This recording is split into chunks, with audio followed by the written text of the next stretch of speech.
Muy buenas tardes, muy queridos amigos, miembros de la Sociedad Bolivariana y aficionados a la historia y sobre todo seguidores de nuestro gran libertador Simón Bolívar. En el día de hoy tenemos un tema sumamente interesante, cuál es el del papel de la Iglesia en Colombia durante el siglo XX. Este es un tema muy interesante que será presentado por el doctor Luis Felipe Telles Rodríguez. Es un investigador que tiene los siguientes antecedentes. Es un abogado, magíster en la administración de negocios y con estudios profesionales en ciencia política y relaciones internacionales.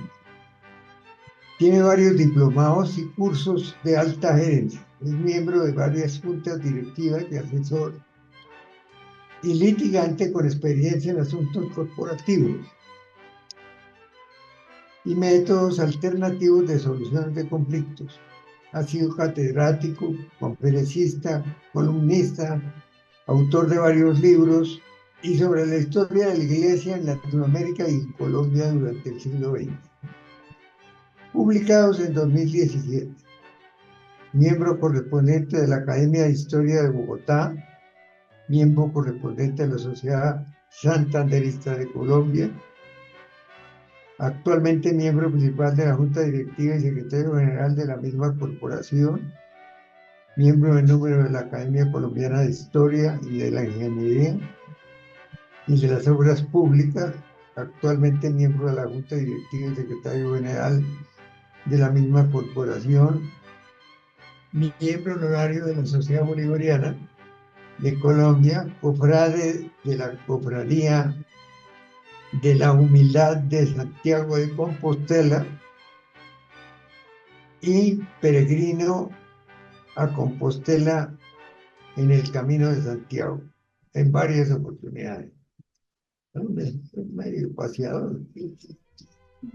Bueno, con gran gusto lo recibimos aquí para que nos ilustre sobre un tema que es verdaderamente muy importante, que es la trayectoria o el papel de la Iglesia de Colombia durante el siglo XX.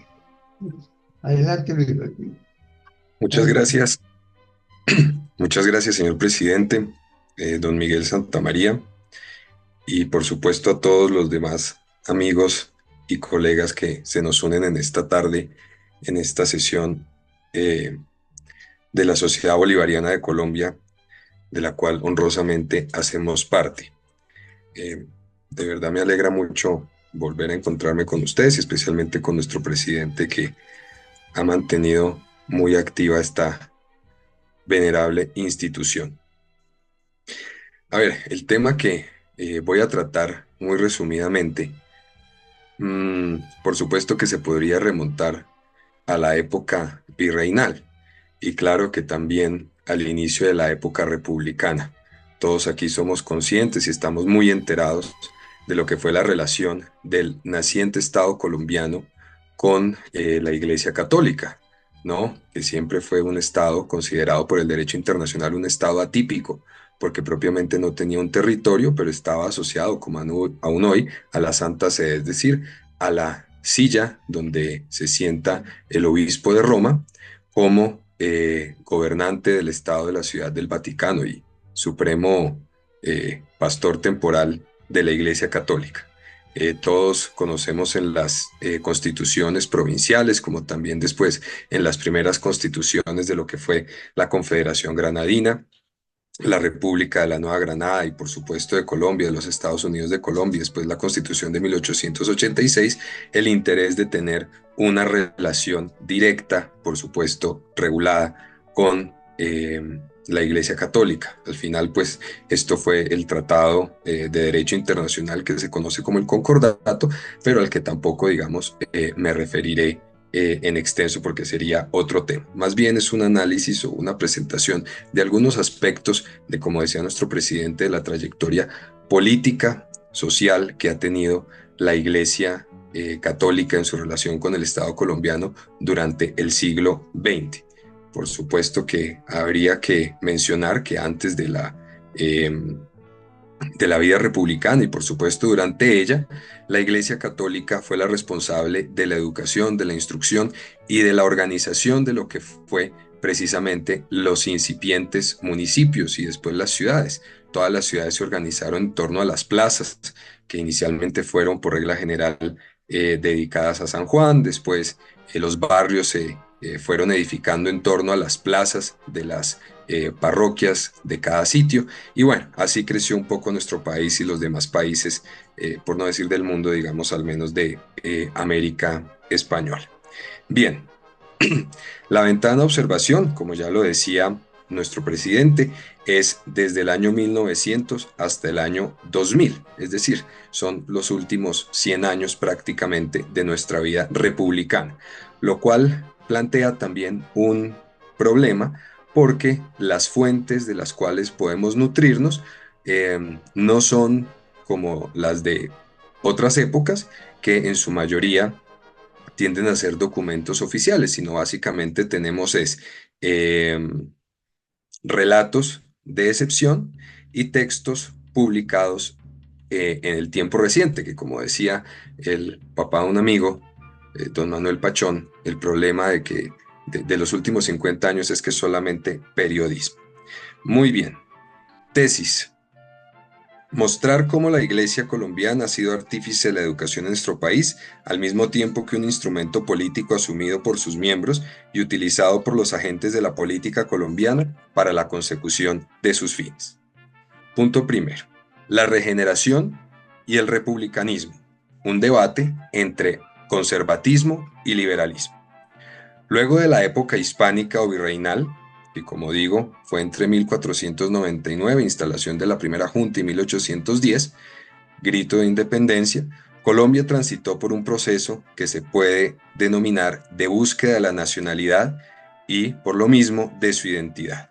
Superado el proceso de la independencia, el surgente país se debatió entre la lucha por implantar una república de orientación centralista o una república de orientación federalista. Transitado la época de las constituciones provinciales y la permanente expedición de las constituciones nacionales, tanto unitarias como federal, con el gobierno de Rafael Núñez, la República Colombiana inauguró el periodo de la regeneración, es decir, un tiempo de recuperación de los elementos del Estado, del restablecimiento de las estructuras que garantizaban la prosperidad del país y de la reconstitución de la unidad alguna vez perdida por la dilución del poder público entre los estados que, como las antiguas juntas supremas de las provincias, eran soberanos pero no tenían soberanía. Los principales artífices de la regeneración fueron Rafael Núñez, Miguel Antonio Caro, José Telésforo Paúl, quienes, unidos por la cultura y de alguna manera por la idea de la unidad del país en la lengua, la religión y el orden constitucional, por la idea de crear una nación fuerte, lograron la promulgación de la Constitución de 1886, que concretó la consolidación de la nacionalidad colombiana, pues gracias a esa carta fundamental se logró un sistema político de auténtica democracia representativa con el que se obtuvieron la paz religiosa, la unidad nacional, el comienzo de la descentralización administrativa, por supuesto heredada del sistema francés o continental, el progreso económico y el régimen equilibrado de libertades y derechos que permitió el afianzamiento de la nacionalidad, del Estado de Derecho y del orden público. Como base esta Constitución del 86, en el artículo 38, se señalaba la religión católica, apostólica y romana como la de la nación y el elemento esencial del orden social. Por eso fue que fue aprobado con la Ley 35 del 88 el concordato con la Santa Sede al que ya habíamos referido. A la par de los acontecimientos políticos que afectaron la Iglesia directamente, como la pérdida de los estados pontificios y el anticlericalismo en diversas partes del mundo católico, la Iglesia Universal endureció su postura contra las ideologías surgidas después de la Revolución Francesa y de la Ilustración, entre ellas, por ejemplo, la condenación al modernismo y, en cierto modo, al liberalismo. Estas ideologías, entre las cuales se encuentra el liberalismo que ya mencionaba desde los tiempos de la Ilustración, se habían propagado por todo el territorio americano y habían encontrado impulso bajo la premisa de la racionalidad, la superioridad, el avance y el progreso, y por eso se mostraron opuestas al antiguo régimen que presentaba un mundo obsoleto, supersticioso, conservador, irracional y accionado a los privilegios íncitos de la monarquía. En Colombia, como durante la independencia y la República Primera fueron abrigados por los próceres criollos y los serios patrióticos como Nariño, Torres, Bolívar y entre muchos otros Santander, algunas de estas tesis las auspiciaron y las toleraron y según sus intereses las condenaron. No obstante, para la Iglesia Católica el liberalismo escondía una herejía porque no ponía en duda de forma directa los dogmas de la fe. Sí renegaba de la religión y la ponía de lado, algo así como una especie de apostasía que en ocasiones era silenciosa y en otras de frente.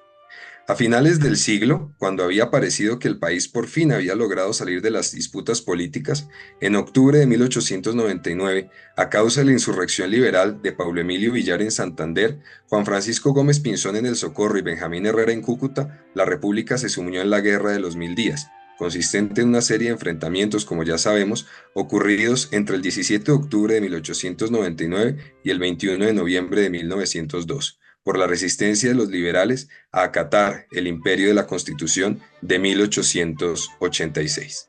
Al final, gracias a los pactos de Neerlandia, 24 de octubre de 1902, hacienda ubicada en Ciénaga Magdalena, o en lo que conocemos hoy como tal, de Wisconsin el 21 de noviembre de 1902 en el acorazado, que ofreció sus buenos oficios para mediar en el conflicto, y de Chinacota el 21 de noviembre de 1902, la nación colombiana retornó a la paz, y aunque el país había quedado destruido por la vanidad de unos pocos, se hizo más patente aquella frase del general Herrera: la patria por encima de los partidos, a la que respondería más tarde con algún sarcasmo un poeta colombiano: de luto está la liberal bandera porque ha muerto el general Herrera, y como si no fuera bastante, está enfermo el general Bustamante. Impulso a la educación católica y a las misiones. Gracias a las condiciones dadas por la regeneración, la Iglesia Católica destacó por la labor de los obispos Bernardo Herrera Restrepo, arzobispo de Bogotá, quien impulsó las convocatorias periódicas de conferencias episcopales para procurar la convergencia entre la política y la dirección del clero, y de estrecha relación con los hermanos cristianos de San Juan Bautista de la Salle, a quienes trajo al país y encargó varios centros de enseñanza, y promovió varios proyectos de alto impacto económico en la capital colombiana. Miguel Ángel Builes Gómez, obispo de Santa Rosa, prolífico escritor y orador; Esteban Rojas Tovar, el obispo de Garzón, de gran genio, que reconstruyó las escuelas destruidas durante la guerra, erector de las parroquias y fundador de las escuelas parroquiales; Ismael Perdomo Borrero, organizador del Seminario Mayor de Bogotá, quien entre algunas otras cosas ayudó a consolidar una cultura propia del pueblo colombiano. Más tarde, infortunadamente, lo llamarían Monseñor Perdimos. También, durante la primera mitad del siglo XX, Colombia conoció algunas figuras destacadas del catolicismo, como Santa Laura Montoya, educadora, misionera y fundadora de las Hermanas Lauritas, como se conocen a sus religiosas, primera santa, entre otras cosas, de origen colombiano. San Ezequiel Moreno y Díaz, el agustino Recoleto, vicario apostólico del Casanare y obispo de Pasto; Santa Bernarda Butler, religiosa de origen suizo, que ejerció su misión en Cartagena y ciudad donde murió; los 7 mártires de la Guerra Civil Española, todos religiosos de San Juan de Dios, asesinados en España y beatificados en el 92. El beato Mariano de Jesús Euce Hoyos, sacerdote nacido en Yarumal, consagrado a la vida parroquial y al cuidado de las almas; el beato Pedro María Ramírez Ramos, sacerdote huilense, martirizado y asesinado a machetazos en Armero por los grupos liberales; el beato Jesús Emilio Jaramillo Bonsalve, el obispo de Arauca, asesinado por insurgentes del Ejército de Liberación Nacional; y el siervo de Dios Rafael Manuel Almanza Riaño, el imborrable rector de la Iglesia de San Diego en Bogotá. Habiendo coincidido el comienzo del siglo XX con el surgimiento y auge económico de los nuevos centros económicos, ciudades como Barranquilla, Medellín, Manizales, Cúcuta y Santiago de Cali sustituyeron a las más importantes circunscripciones virreinales como Santa Cruz de Monpós, en Popayán, Pamplona, Honda, Socorro, Santa Fe de Antioquia y Vélez, entre otras. Los nuevos caminos, La naciente industria, el cultivo del café y del caucho causaron el desplazamiento de los centros económicos y políticos del país hacia otros lugares geográficos, donde el crecimiento demográfico hizo que la Iglesia colombiana ampliara su campo de acción y atendiera a los nuevos centros poblacionales. Con este panorama, la colonización antioqueña y la colonización de las selvas del Caquetá, del Putumayo y del Amazonas expandieron las fronteras del país, lo cual implicó la redistribución administrativa de Colombia con el nacimiento de los nuevos departamentos de Huila, Tolima y Caldas en 1905, Quindío y Monpós en 1908, último este suprimido en 1910, de Valle del Cauca en 1910 y los demás que siguieron. Este fenómeno político aumentó el número de las jurisdicciones de la Iglesia, por lo cual fueron creadas las diócesis de Garzón e Ibagué, de Manizales, segregada de Medellín, y Popayán, la elevación de Medellín a la categoría de arquidiócesis, la segregación de la arquidiócesis de Bogotá, la prefectura del Chocó, la diócesis de Antioquia, la diócesis de Jericó, segregada de la de Santa Fe de Antioquia, la diócesis de Santa Rosa de Osos, también segregada de la que nombrábamos anteriormente, la de Barranquilla, segregada de la de Cartagena, entre otras tantas de cuyo conglomerado solo conservan su original desde la época virreinal. En términos generales, las jurisdicciones eclesiásticas de Popayán, Cartagena, Santa Marta y Bogotá. Con las herramientas de la Constitución del 86 y el Concordato del 87, los obispos colombianos ordenaron a sus sacerdotes abrir escuelas parroquiales y promocionaron con las congregaciones religiosas femeninas la creación de las normales de señoritas para fomentar la labor docente y la promoción de la educación femenina, entre las cuales podemos hacer destacar la obra educativa de las religiosas de la Presentación de Nuestra Señora, conocidas como Dominicas de la Presentación, los salesianos, los hermanos de las escuelas cristianas y los jesuitas. Asimismo, fueron importantes las aportaciones en la botánica de Lorenzo Uribe y Enrique Pérez Arbeláez, también de la Compañía de Jesús, el sacerdote Emilio Ramírez, fundador del Instituto Geofísico de los Andes, la filología de Félix Restrepo, uno de los más notables individuos que ha tenido nuestra República, creador también del Instituto Caro y Cuervo, director de la Academia Colombiana de la Lengua, rector de la Universidad Javeriana y promotor de las facultades de Medicina, Derecho Canónico, Enfermería y del Hospital San Ignacio, así como miembro de la Academia Colombiana de la Lengua, de la de Historia y de Jurisprudencia. Adicionalmente, la consolidación de los países africanos hizo nacer un nuevo ardor misionero que se cristalizó en las nuevas comunidades religiosas dedicadas únicamente a la evangelización adyentes, dentro de las cuales estaban las misioneras de María Inmaculada y de Santa Catalina de Siena y el Instituto de las Misiones Extranjeras de Yarumal. Durante el tiempo de la regeneración y más tarde de la hegemonía conservadora, la Iglesia colombiana pudo demostrar su rostro y su carácter misionero. Con el crecimiento de la población y la conciencia de la existencia de nuevas tierras, la Iglesia se lanzó fuera de los confines de esta civilización que permanecía en las ciudades y creó las misiones en el Caquetá, en la Amazonía, en la Orinoquía y en todos los lugares que quedaban por evangelizar. Ante esta tarea titánica de llevar la religión y la educación, los jesuitas ampliaron su lugar de influencia. Llegaron también a Colombia nuevas congregaciones dedicadas a la misión, como los capuchinos y los misioneros claretianos.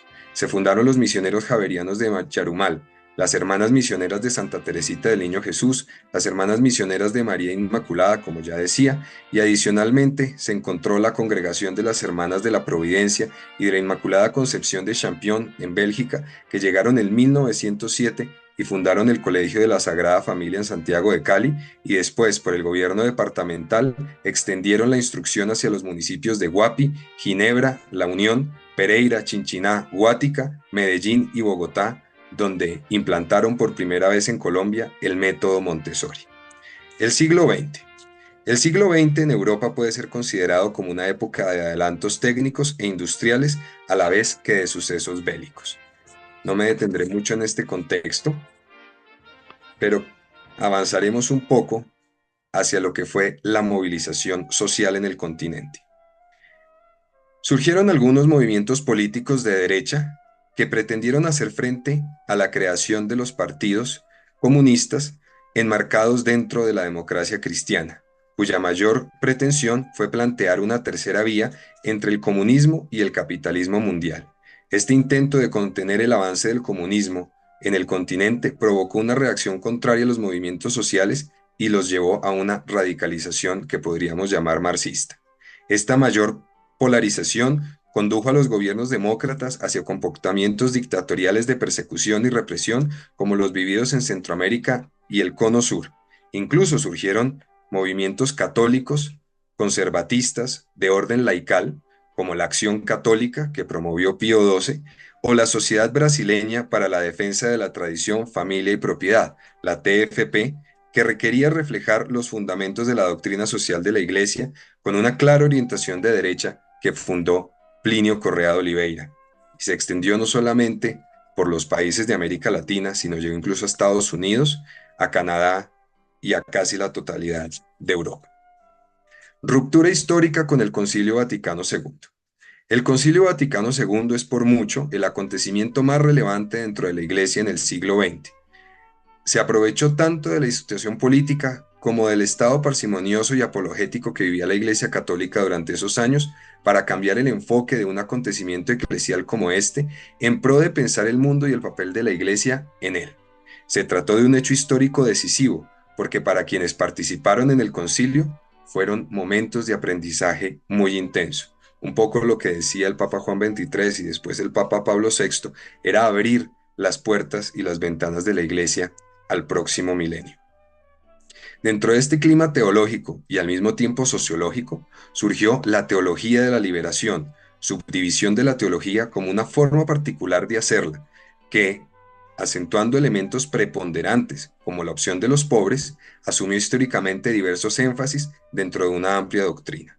Se perfilaron entonces de forma separada la teología de la liberación y el movimiento de la teología de la liberación.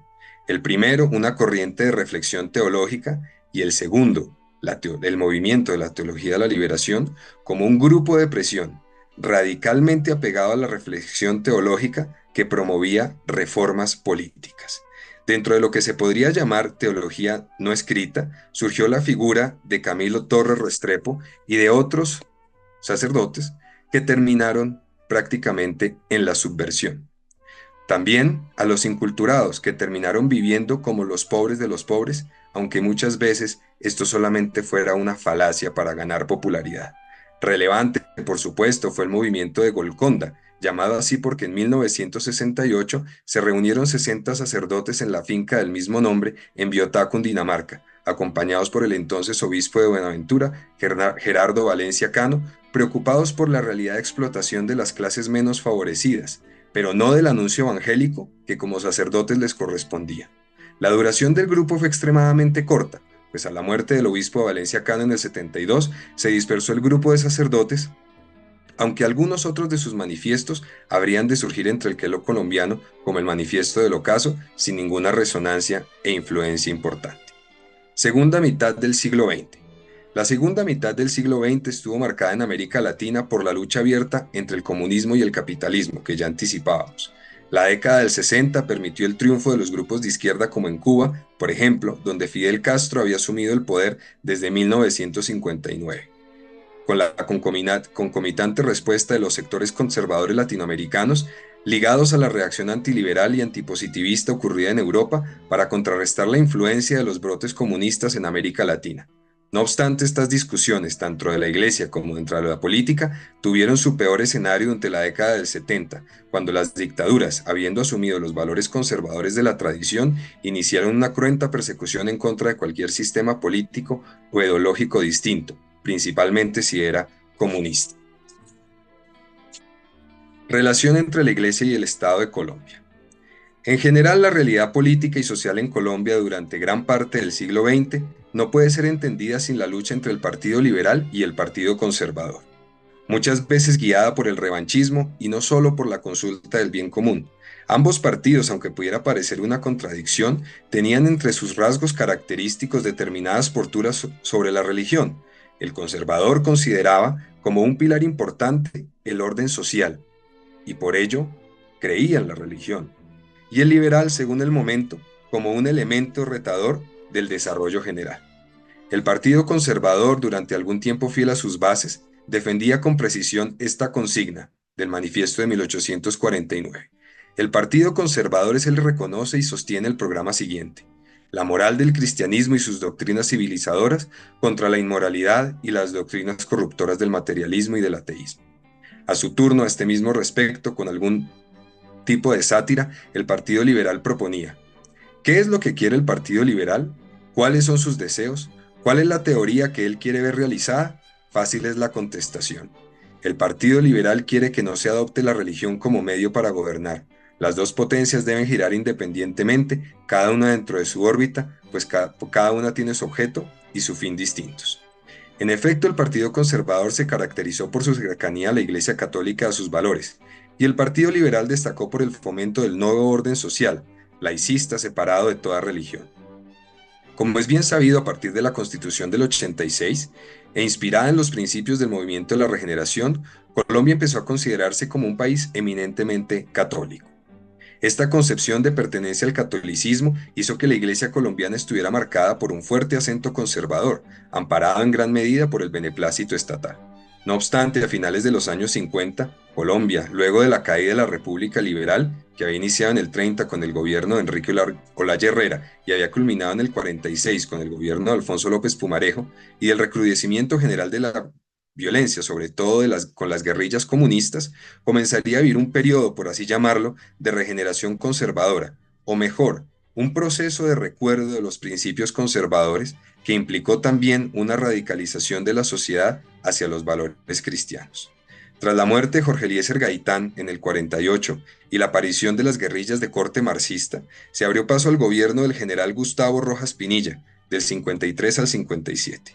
Su forma de haber llegado al poder ejecutivo, cuestionada por muchos, le ha merecido el título de dictador.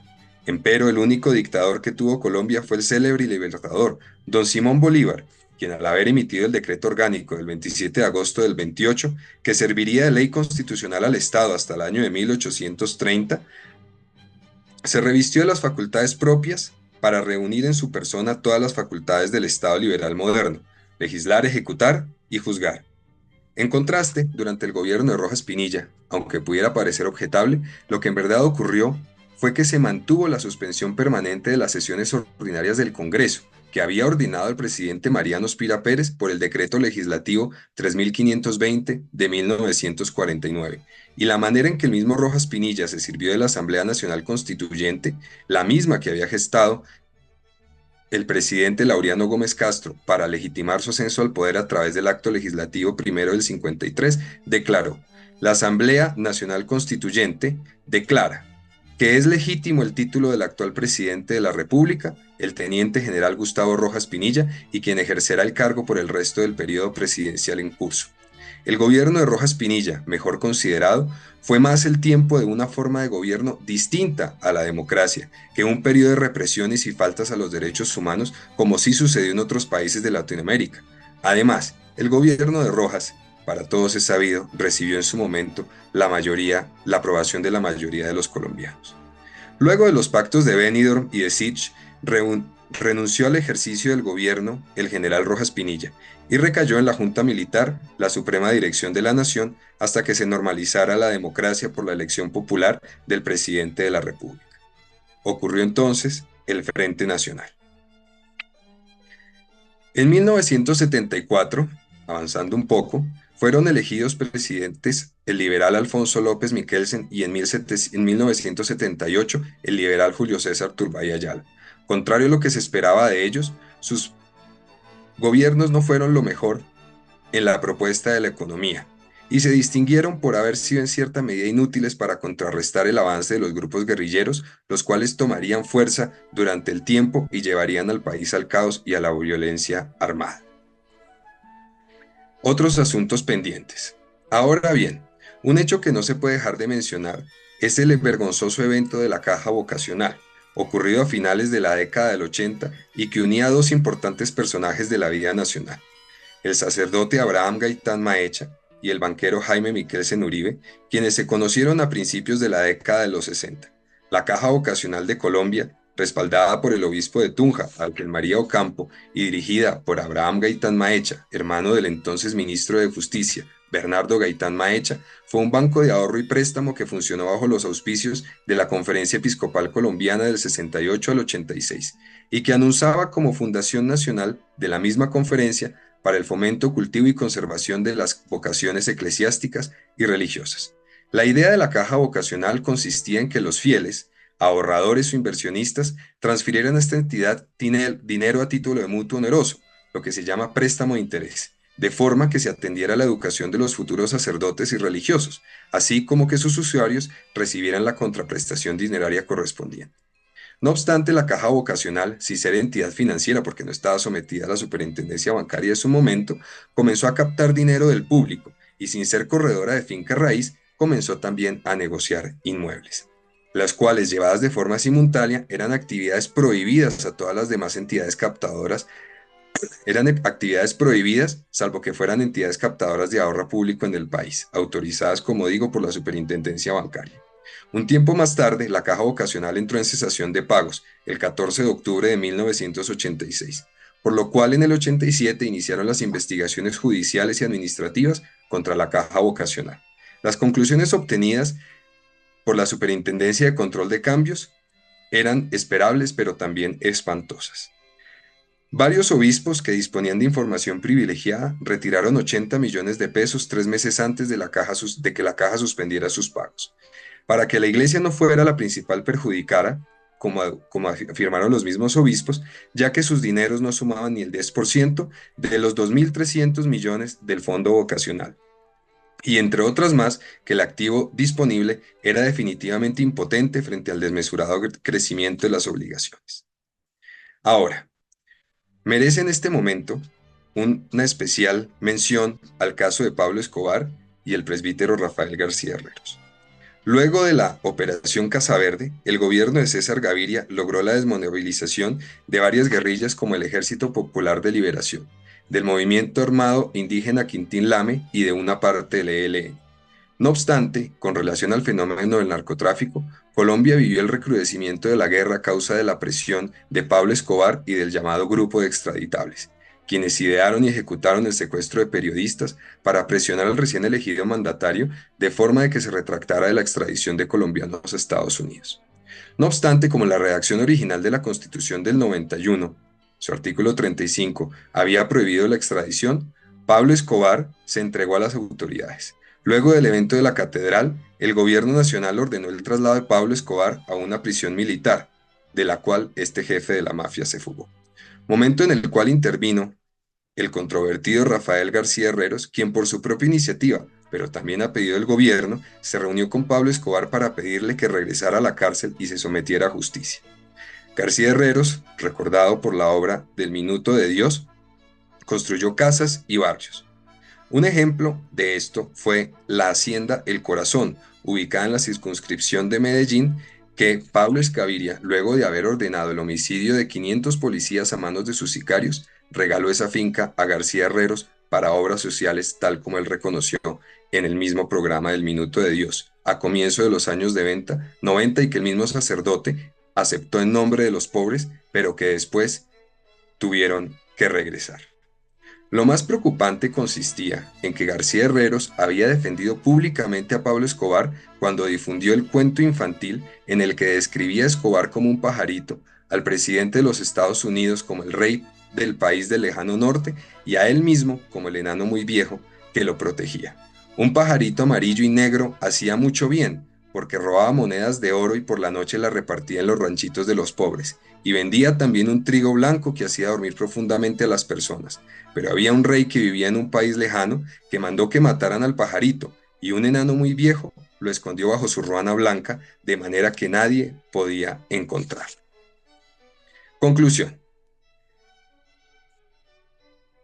Luego, durante la última década del siglo XX, el país vio pasar 3 personas distintas por la presidencia de la República: los liberales César Gaviria Trujillo y Ernesto Samper Pizano, y el conservador Andrés Pastrana Arango, cuyos gobiernos se sirvieron de la Iglesia principalmente para comisiones relacionadas con el estudio sobre el conflicto armado y los procesos de paz, Empero, con la aparición más evidente de los escándalos de abusos sexuales y de los dineros provenientes de la mafia entre los miembros de la Iglesia Católica colombiana, la ciudadanía fue desmarcándose de su carácter católico y progresivamente empezó a avanzar por un camino más independiente que le ha permitido autodeterminarse en sus ideas, así como en sus decisiones familiares, sociales y políticas.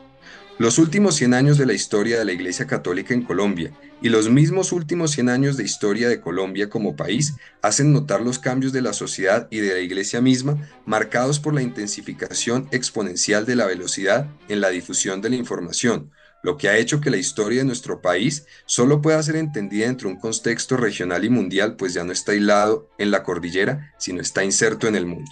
Por lo mismo, la transformación de la población colombiana ha ocurrido a un ritmo igualmente acelerado, que por su propia condición ha evolucionado su consecuencia para separar, tanto en la práctica social como en la práctica política, la separación del fuero civil respecto del fuero religioso.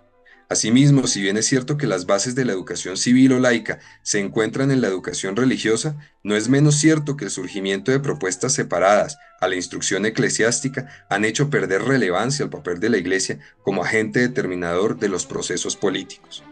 No obstante, con el paso del tiempo y con la desfiguración de la imagen de la Iglesia como un centro de poder efectivo, los agentes políticos se han servido de sus oficios según su conveniencia para reforzar sus posiciones o sencillamente para obtener provechos presentes.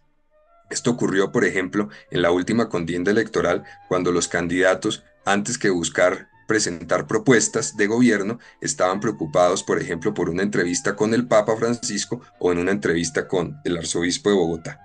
Con todo, la historia de Colombia tiene que verse, hasta finales del siglo XIX y principios del siglo XX, inserta en la historia de la Iglesia Católica y gradualmente, desde el siglo XX y hasta el presente, como un país que ha trascendido su pasado confesional para seguir en la búsqueda de su identidad como sociedad y como nación. Gracias. Bien, Felipe, has hecho una síntesis histórica sumamente interesante, porque en realidad tal vez un análisis como este no se ha hecho muchas veces. La influencia de la Iglesia Católica, indudablemente, pues, ha sido sumamente grande y muy efectiva, muy conveniente para el país durante toda su historia. Naturalmente ha tenido algunas dificultades y problemas en algunas épocas, pero de todas maneras ha sido pues una linterna muy importante en todo nuestro proceso democrático. De manera que me parece muy interesante lo que has hecho y yo creo que esto merece un análisis de las gentes que vivieron esa época como lo tenemos aquí hoy en nuestro panorama, para que nos comenten sobre cuáles han sido las consecuencias benéficas y negativas que pudiera en alguna forma suceder con esta relación. De todas maneras, nosotros sabemos que Colombia es un país católico, básicamente, tal vez con una religión que ha llegado casi a todos los puntos del país y que naturalmente ha sido siempre una orientación espiritual muy importante, inclusive para todos los casos de la política. De manera que te agradezco mucho tu participación, me parece muy interesante. Y en esto debemos avanzar un poquito más. Quiero invitar a los distinguidos miembros de nuestra sociedad bolivariana a que hagan sus comentarios. Veo una mano levantada de Rafael Uribe y de Elvira Cuervo. Adelante, Aurelio. Elvira. Luis Felipe, una enorme felicitación. Yo creo que es una síntesis histórica muy buena sobre lo que ha sido la Iglesia desde que nos conquistaron los españoles. Hay dos cosas que quisiera decir, es decir, una decir y otra preguntarte. La primera es que yo hace 52 años, es decir, estaba relativamente joven, pertenezco a la Junta Directiva del Minuto de Dios y quiero contar un poco de la intimidad de lo que fue para nosotros ese acercamiento que tuvo el padre Rafael García Herreros, porque cuando le hicimos el reclamo en la Junta de que lo que estaba haciendo tanto en la televisión como yendo a buscar a Pablo Escobar era una gran equivocación, eh, en el momento en que supimos que le había regalado a El Minuto de Dios un lote para construir unas casas allá en Medellín, la Junta rechazó ese regalo y nunca se recibió. De manera que eso quiero hacer esa aclaración muy, muy enfática, de que esa relación de Pablo Escobar con el padre Rafael García Herreros fue absolutamente aterradora, nos asustó mucho y además nunca prosperó. Por otro lado, pues el padre y el Minuto de Dios hoy en día pues tiene la mayor concentración de estudiantes del país en la Universidad Uniminuto y en los colegios y jardines infantiles. Yo creo que la labor del Minuto, que fue en un momento creada por el padre García Herreros y desde hace muchos años en manos del padre Diego Jaramillo, eh, ha hecho una labor excelente por el país y por los pobres y por creer también en Dios. La segunda cosa que te quería preguntar es algo que me ha sorprendido a mí, eh, que me encanta la historia, y es que en algún momento, hace unos años, eh, hubo una conferencia sobre la masonería en Colombia. Eh, y yo vi allá, en esa exposición, que muchos de los próceres conservadores, entre otras, mi tatarabuelo Rufino Cuervo, habían sido masones. ¿Tú podrías decirnos algo sobre eso? Mil gracias. Muchísimas gracias, Elvira, por este magnífico comentario. Realmente es supremamente importante aclarar este asunto de aquella donación. Eh, Realmente es valiosísimo y lo agradezco mucho. Sobre el asunto, digamos, de las personas que pertenecieron a la masonería en su momento, prácticamente podríamos decir que todos los que estaban vinculados al procerato criollo y después a lo que fueron los héroes de la independencia, si no fueron todos, fueron casi todos pertenecientes a la masonería y los que no, pues eran adeptos a las ideas que en su momento difundió la Revolución Francesa, también alimentada por estas tesis. Ahora, en su contexto, ¿no? Porque todos sabemos que la Iglesia Católica, sobre todo allí con el código, pero eso es mucho más tarde, el código canónico de Benedicto XV, ¿no? Condenó expresamente el pertenecer a sociedades secretas, como las que en su momento fueron las sociedades de los masones, porque pues las tesis no se correspondían con los postulados de la religión católica. Sin embargo, si no hubiera sido por por ese impulso de lo que eran el siglo de las luces, probablemente nunca habría ocurrido el proceso independentista. Entonces, mucho más no podría decirse de allí, pero sí podría asegurar con algún grado de certeza que las tesis que en su momento promulgó el movimiento revolucionario independentista y después republicano, al inicio fueron las tesis de la masonería, que se oponían al antiguo régimen en manos de los monarcas y que después no harían una transición porque ya los que fueron conservadores al inicio, que eran realistas, después ya eran republicanos y después ya vinieron otros que eran los liberales o lo que conoceríamos hoy como los liberales de hoy en día, pero en su origen fueron los mismos, al punto que pues eran tan idénticos que se llegó a decir que la diferencia entre liberales y conservadores consistía en que unos iban a misa a las 12 para que los vieran y los otros a las 6 para que no los vieran. Exacto, exacto. Mil gracias, Felipe. No, A usted.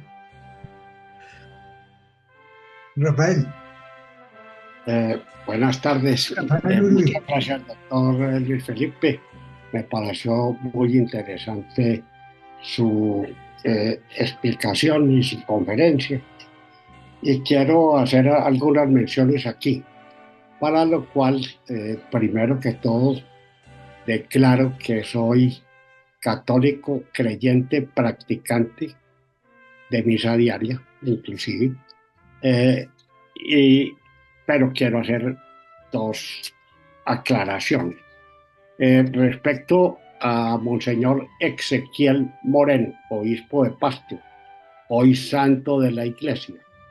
Ese fue uno de los principales atacantes de mi abuelo, el general Rafael Uribe Uribe. Y, y fue realmente feroz contra él, pudiéramos decir. Y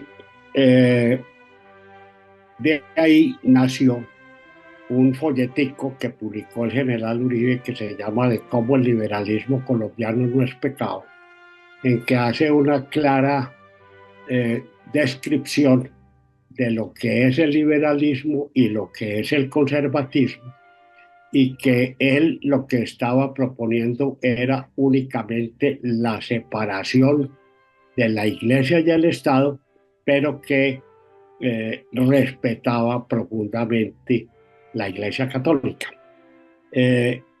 Otra mención que hiciste ahí, muy interesante, y lo hago simplemente por, eh, eh, por aclaración o por cualquier cosa, que es la de el padre Camilo Torres.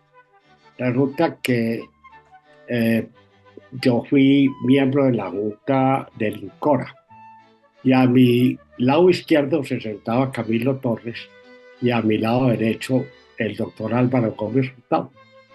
Y entre los tres hicimos una gran amistad y éramos tres pensamientos distintos. Extrema izquierda, digámoslo así, pero respetuosa, la de Camilo, izquierda la mía, como liberal, y derecha la de Álvaro Gómez. Y en unas fuertes discusiones que hubo allí sobre muchos asuntos de la reforma agraria, pues nos reuníamos Camilo, Álvaro Gómez y yo en la casa del doctor Álvaro Gómez o cerca de la casa del doctor Álvaro Gómez, por allá en el 86, y allá nos tomábamos un café y discutíamos lo que se estaba haciendo y siempre llegamos a un acuerdo con Camilo. Y ambos, Álvaro Gómez y yo, sentimos mucho la decisión de Camilo de irse para la guerrilla. Respecto a lo que habla la doctora Elvira sobre la masonería, pues el general Uribe lo metieron en la masonería y sí, nunca quiso participar profundamente, pero le ayudaron a financiar sus guerras, en las cuales participó, pero con una aclaración muy grande. Por ejemplo, en la guerra de los 1000 días, le echan la culpa al general Uribe cuando el general Uribe era el cuarto al mando. El primero al mando era el generalísimo Vargas, el segundo al mando era Foción Soto, el tercero al mando era Benjamín Herrera y el cuarto al mando el general Uribe. Ya que no fue el que hizo la guerra de los 1000 días como se trata de exponer hoy en día. Quería hacer simplemente esos comentarios como simples comentarios y agradezco mucho que me hayan dado la oportunidad. Muchas gracias, Rafael. Miguel, haría un par de comentarios a lo que acabamos de escuchar de Rafael. El papel de Ezequiel Moreno, ¿no? Que independientemente de cualquier consideración, fue un gran orador y un gran pensador en nuestro continente, ¿no? Hay que recordar que en 1992, cuando fue la cuarta conferencia del Episcopado Latinoamericano, en Santo Domingo, Juan Pablo II, en ese momento Papa de la Iglesia Católica, canonizó a Ezequiel Moreno como regalo al continente por los 500 años de la llegada de la fe con el descubrimiento de América. Entonces, claro que ahorita no recuerdo, él tenía un apodo, ¿no? Que hablaba sobre sus facultades de oratoria, sino que en determinados momentos, pues también el país, la iglesia, por supuesto, vivió épocas de polarización, ¿no? Ahora la figura de Rafael Uribe Uribe fue tan apreciada por los conservadores que, si mal no recuerdo, el que tuvo el discurso de orden en el funeral fue precisamente Valencia, ¿no? El maestro Valencia. Me parece que él al al inicio del panegírico en el rito que se estaba haciendo, dijo que hoy se lloraba como si le hubieran cortado o amputado un miembro muy importante a la República. Algunas palabras fueron así. El libro de que el liberalismo no es pecado, me parece que más era una respuesta a Miguel Ángel Builes, porque Miguel Ángel Builes, el obispo de Santa Rosa, en una encíclica pastoral de Pascua, decía: ser liberal es pecado, y explicaba: no puede considerarse como bueno algo que es intrínsecamente malo. Lo que los políticos callan y los prelados callan, nosotros nos sentimos movidos a censurar, como en efecto censuramos. Y tenía otra cantidad de frases, como por ejemplo: el que lea El Espectador o El Tiempo se va al infierno. Cosas por el estilo, ¿no? Y bueno, esa fue una figura también relevante de la política, pero además fue un gran fundador de obras. Entre otras cosas, Miguel Ángel Builes, que había sido inicialmente un gran amigo de Santa Laura Montoya, de la hoy Santa Laura Montoya, ¿no? Cuando ella le pidió la aprobación para la congregación de las Lauritas, él se la negó y le dijo: pero tan esto es de Dios que yo me convertiré en su enemigo. Y prácticamente la persiguió para que la obra no prosperara, porque él también estaba con la obra de los misioneros de Yarumal. Pero esta mujer logró la aprobación pontificia, al punto que las Lauritas no dependen del obispo del lugar, sino dependen de la Santa Sede.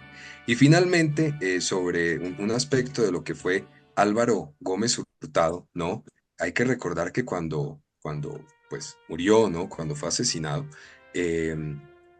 Alfonso López Miquelsen declaró que había muerto el último gran liberal, o sea, una de las figuras más representativas de lo que fue el Partido Conservador y de lo que fue en su momento el Movimiento de Regeneración Nacional. De eso, por supuesto, todos podrían hablar, y doña Elvira Cuervo de Jaramillo, cómo no, hablaba sobre el acuerdo sobre lo fundamental, ¿no? Que era precisamente lo que usted acaba de retratar, ¿no? Que es, todos tenemos unas visiones diferentes, pero hay que llegar a un acuerdo sobre lo fundamental, que es el progreso de la gente. Por eso Pablo VI, que fue uno de los grandes pensadores del siglo pasado, decía: el progreso es el nuevo nombre de la paz. Hoy, por ejemplo, es imposible pensar en una paz efectiva si la gente no tiene progreso, si la gente no tiene trabajo, con una economía tan acabada como la que tenemos.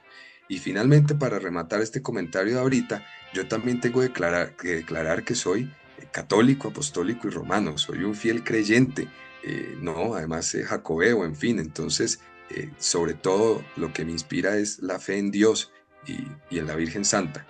Que no quede eso por ahí como suelto, ¿no? Gracias, Miguel. Muchas gracias. A ver quién más quiere. Muy interesante. Yo quisiera en estos momentos, porque con Rafael Uribe Uribe y con lo que se ha dicho, yo tengo un periódico aquí que lo voy a mostrar. Espérense, ni verá. Un periódico aquí. Yo no sé si se alcanza a ver a Rafael Uribe Uribe. Sí. Perfecto. Y aquí abajo una fotografía de mi abuelo Carlos Cuervo Márquez, que peleaba obviamente contra Rafael Uribe Uribe, eh, y pasaron cosas de una decencia y de una cordialidad entre los dos. Y Rafael Uribe Uribe, el actual, tiene que saber que yo tengo 4 veces el Uribe, porque mi mamá era Lili Uribe y era nieta de doña Rita Uribe Uribe, casada con un Uribe Mondragón, y por ahí hay otro. Es decir, no tengo camisa de fuerza por, por puro milagro, porque dicen que los Uribe no es un buen apellido, sino un signo de locura. Te voy a leer esto, pues, si me permites, Miguel, leer esto que es muy lindo. Bochalema, abril 18 de 1900. Señor General Carlos Cuervo Márquez Pamplona, era mi abuelo. Recibí, estimado general amigo, recibí el recado que por conducto del general González Valencia me envió para transmitirlo a uno de mis ayudantes, Diego Márquez, relativo a la enfermedad de su madre. Pero me he abstenido de darle la noticia para no mortificarnos estérilmente. Otra cosa sería si hay intención de concederle pasaporte para Bogotá, caso de que quiera ir. Si así fuere, sírvanme enviar ese pasaporte. Hace 6 meses no saben de mí en casa. Como ustedes han sabido entretenerse en darme por muerto una vez por semana, tengo cierto interés en hacer constar mi supervivencia por medio del telegrama incluso. Si el interés de ustedes no es el contrario al mío, y si no tienen por pecado grave prestar favor a un rebelde, le agradecería de por vida el envío del despacho. ¿Puede usted asegurar a las familias de los prisioneros de Cúcuta que no ha muerto ninguno? A ninguno hemos macheteado ni hemos hecho con ellos sancocho, no obstante la penúrica de carne en que nos supone. Cuando usted u otro buen caballero de los de su campo quieran que conferenciemos sobre esta situación, basta que lo manifiesten para arreglarlos, que arreglamos el modo. Ustedes no han de venir a atacarnos. Nosotros no somos tan pendejos para ir a visitarles sus trincheras. Y mientras tanto, al país le cuesta la guerra $500,000 de pesos al día. Si no hemos de estar para rompernos las cabezas, ¿por qué no le buscamos un corte al asunto? Desde Tasajero lo propuse y me echaron nones. Después de Peralonso, reiteré la proposición al general Casabianca y al doctor San Clemente, o quien por él escribe, me insultó. Luego vino Terán. Enseguida han corrido meses. La revolución ha cundido y sigue cundiendo. Sin embargo, mis disposiciones no han cambiado. Si ustedes no los tienen perdidos la soberbia, hagan algo por la patria moribunda. Rafael Uribe Uribe. Mi abuelo. Mira, doctora Elvira. Dígame, estaba en el escritorio de mi abuelo y lo encontramos. Óigame. Debemos ser muy parientes porque, ¿cómo te parece que yo hice un análisis? Estuve en España visitando el pueblo de Begonia o Santa Eulalia, que depende desde el punto de vista que se mire, y allá vino en 1630 y pico, se vino el señor Martín Uribe Echeverría para Medellín y de ahí salimos todos los Uribe. Sí, señor. 90% de los Uribe de Colombia venimos de ese lado. Bueno, esta la voy a acabar de contar. Rafael, le voy a acabar de contar. La carta de doña Sixta Tulia Gaviria de Uribe es a mi abuelo, 4 de mayo de 1900. Estimado señor, óigame en esto la diplomacia y la educación. Con placer acuso a usted recibo de su alta carta fechada ayer, que ha llegado hoy a mis manos. No podría yo esperar otra cosa de la reconocida hidalguía de usted. Darme razón de Rafael, aliviar por un momento siquiera la constante zozobra en que vivo. Es el mayor favor que puede hacérseme, y por él viviré siempre, siempre profundamente agradecido. No olvidaré jamás la noble acción de usted Y después, cuando al lado de Rafael recordemos estos tiempos de amarguras, con cuánto placer habremos de mencionar a quienes como usted le ponen odios políticos en aras de la amistad. Ya que usted tan bondadosamente quiere que Rafael sepa de los suyos, díganle en nuestro nombre que todos estamos bien, pidiendo a Dios que acorte más y más los días de su anestesia. Envíele usted, señor general, nuestro más cariñoso saludo y expresión de nuestro afecto. Marcaré con piedra blanca el día de hoy dos placeres a la vez: saber de mi marido y conocer los altos quilates del corazón de un noble caballero como usted. Mi familia toda se une para expresarle mi más honda gratitud y yo me honro de ofrecer a usted mi casa y mi majestad. Reitero a usted mis expresiones de reconocimiento y me suscribo muy gustosa de usted, su servidora Sixta Tulia de Uribe. Pero Eso era lo que Qué era maravilla. decencia. era tanta la hidalguía que había, que Sí, cuando o el Tratado de Neerlandia, el ministro de Defensa ordenó que al general Uribe le hicieran un juicio, un consejo de guerra y que se cumpliera la sanción inmediatamente. Y entonces el general Tovar, que era el conservador, le puso al ministro de guerra: la espada que llevo al cinto la he ganado honradamente en las batallas.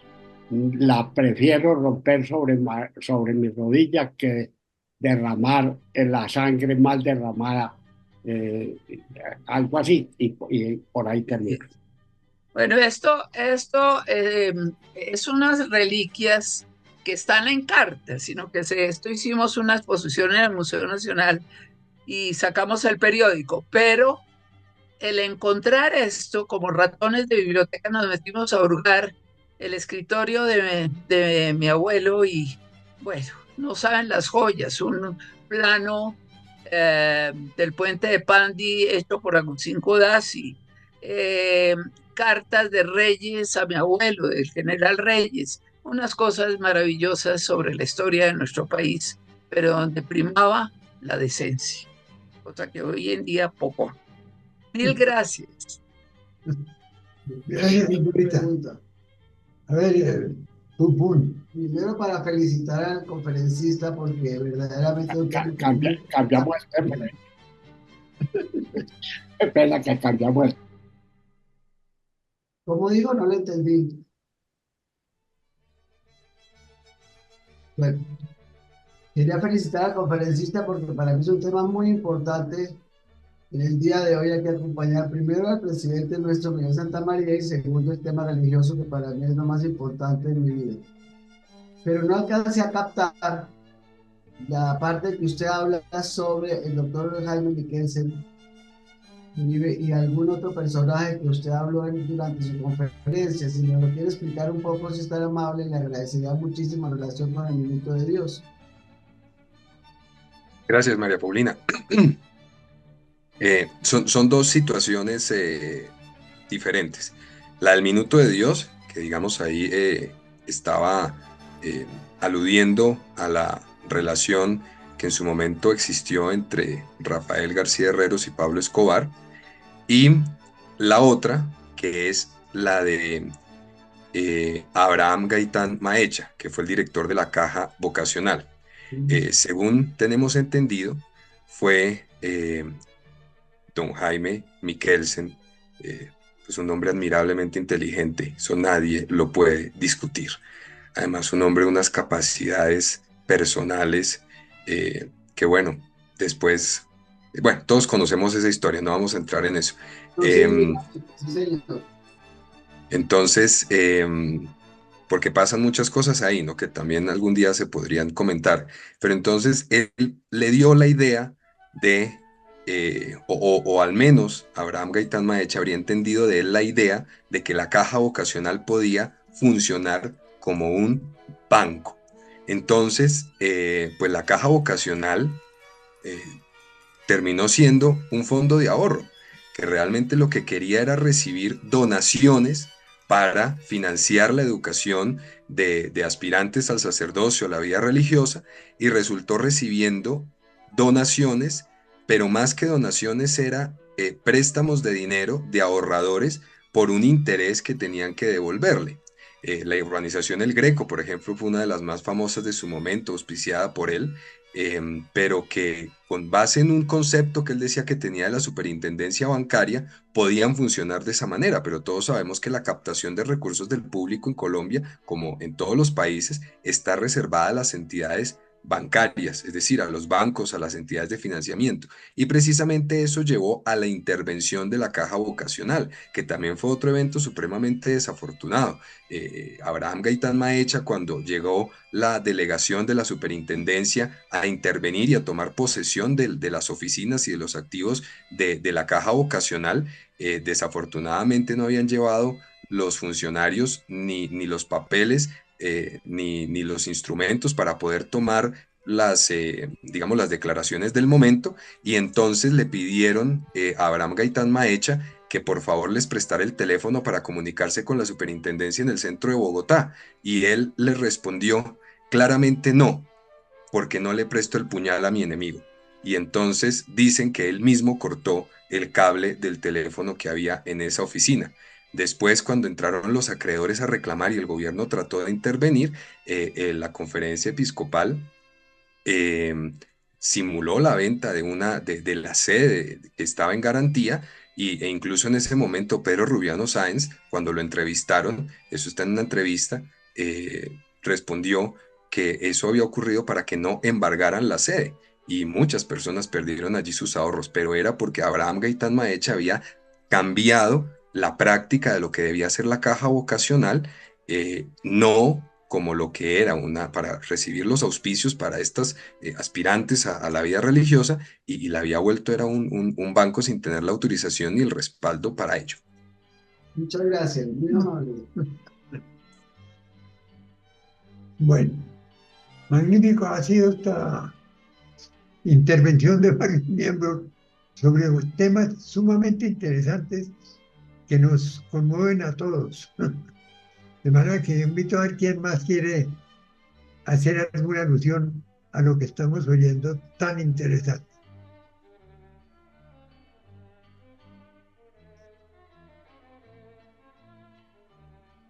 Parece que no quieren intervenir. Ha sido pues hoy una reunión especialmente grata, porque ha habido mucha historia muy interesante de Bogotá y de sus alrededores. Es decir, historia patria, casuística y cercana a todos nosotros. Muy amable a Luis Felipe por su intervención, y especialmente al gran amigo Rafael Uribe, que con ese ancestro tan importante que tiene, aclara muchas cosas que son interesantísimas. Y Elvira Cuervo, su participación ha sido muy buena, porque ha servido de base para desentrañar muchas cosas interesantes. Ella, como siempre, ha sido una gran investigadora, una magnífica persona que trabaja en el orden del bien del país, y siempre ha tenido una participación muy importante en los hechos de Colombia. Mil gracias, Miguel. Mil gracias. Luis Felipe, me acabo de encontrar aquí el papel de la iglesia durante la Guerra de los 1000 días, que si quieres te lo guardo. Claro que sí, muchísimas gracias. Gracias. Muchas gracias también de mi parte a todos ustedes por haberme permitido esta metida aquí donde no tocaba, pero es historia patria, esa es la verdad. Pero muy interesante contada por ustedes, que son los que reciben toda la memoria de esto.